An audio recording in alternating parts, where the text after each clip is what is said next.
Hey guys, it's J19 about to be another video, and today we're going to discuss a little bit about some new information regarding Red 13 or Nanaki, whatever you want to call them. We're going to stick with Red 13 because not a lot of new players who knows who Nanaki is. But in regards to him before and after Cosmic Canyon, anyways, let's get right into it. The developers have stated, which is really super cool. I found it really awesome. And they just plain get it, right? They understand the characters. They understand each and every single personality these characters have, what they go through, each of their like story segment, plot, whatever you want to call it, right? It is such a wonderful thing to see that these devs have a lot of heart, have a lot of soul put in this game. You can tell with every single interview they come out with. There are some things that the developers have said that kind of makes you want to say, I don't know if I like this or not, but majority of the time, like 99% of the things that they're talking about just blows my mind. Like, it blows my mind to the point it's like, I don't care. You know, if they're a little inspired by Disney, it's not going to be Kingdom Hearts. Just leave it at that. But we're not here for that type of discussion because I can go with my overhaul, dislike for Disney, but this ain't the video for that. Anyways, about Red 13. What the interviewer have asked about, you know, Red 13 and stuff like that, like some character moments and stuff like that. And I think it was Hamaguchi. He was talking about Red 13, and he said that due to some character moments with Red 13, depends on if you decide to do like some of the side quests involving him and some characters, like before and after, like major story arcs, like because Red 13. Like in the original game, he acts one way, but after the events of Cosmic Canyon, I'm not going to go into details of what happened there, but we as fans know that there's a little bit of a change, right? A change of mindset, change like, not really like an overhaul of his personality, but Red becomes more like open to the party. He's more like himself. He has resolution, right? He has the truth or the understanding of what happened is laid out to him. He finally knows the truth about a certain section, certain thing that happened in his life. So he's able to be himself. He's able to be, you know, carefree.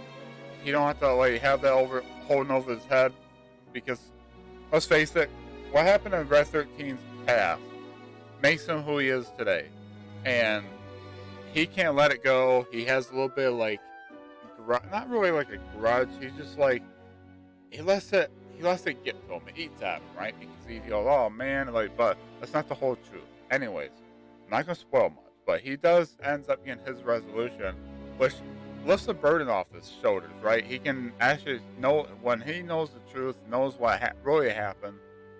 He's able to be himself, and the devs have said what's cool about this is I hope it's for every single character, like Cloud when he has a story moment, his story arc, or character arc, Tifa, Aerith, Barrett, Kate Sith, Ketshi, whatever you want to call them.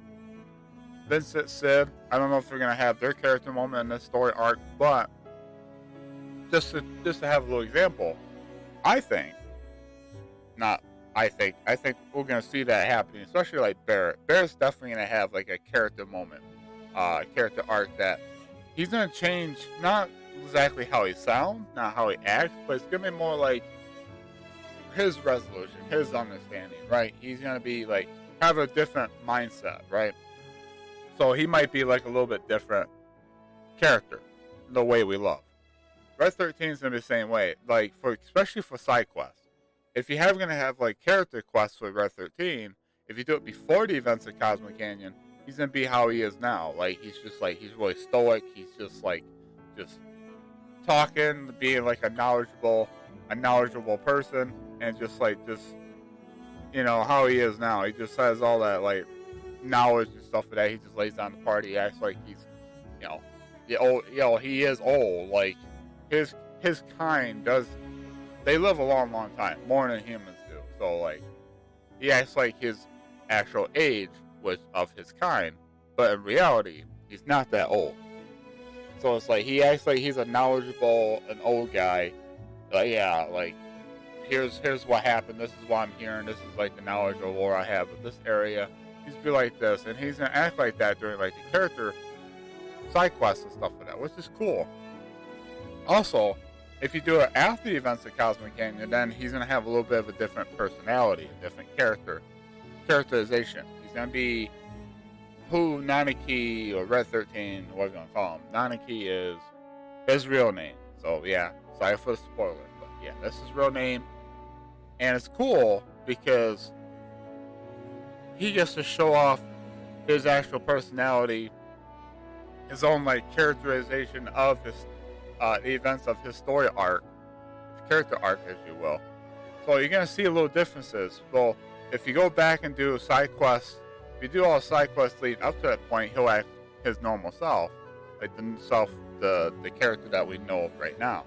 But after the events of Cosmic Canyon, you decide to go back and do those side quests involving him and stuff like that, and where he has dialogue, it's gonna be a little different. That's what I love about the devs here. Like, I'm just really loving the fact that they get it, right?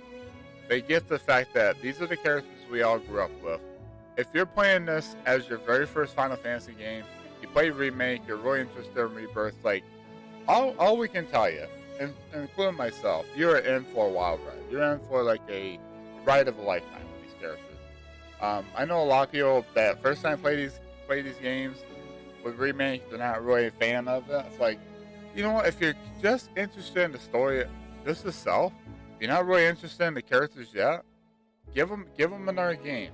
Give Rebirth a chance. This game is a lot more open. It's a lot more freedom, if you will.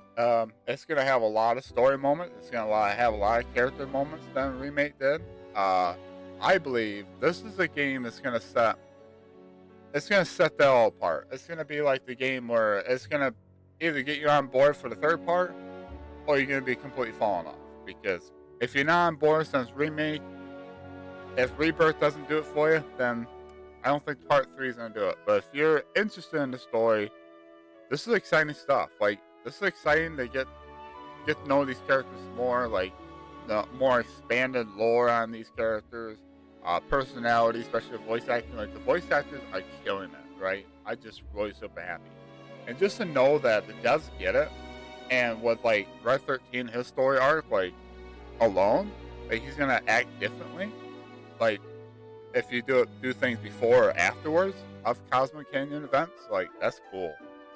And I hope that it's the same with other characters too, because let's just say Cloud has a major story arc. If you do side quests and stuff, and of course he's the main character, but let's say he has it, you go back and do the side quest, and be like, whoa, like, this is new, this is refreshing. So it's like replayability too. Like, let's just say you don't decide to do any side quests till after everything happens, but then you go back and do New Game Plus, and you go through and like you want to do things differently. You know, characters will be acting different, right?